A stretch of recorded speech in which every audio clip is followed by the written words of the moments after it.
আসসালামু আলাইকুম।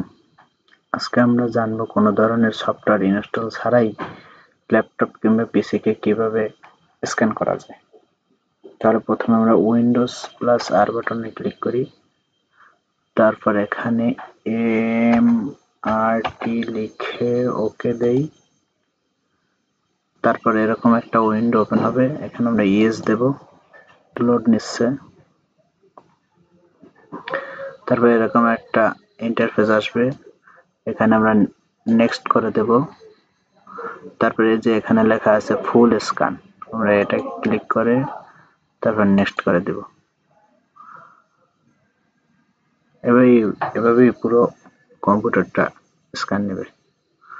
ভিডিওটি দেখার জন্য থ্যাংক ইউ। এরকম নতুন নতুন ভিডিও পেতে চ্যানেলটি সাবস্ক্রাইব করে রাখুন। ধন্যবাদ।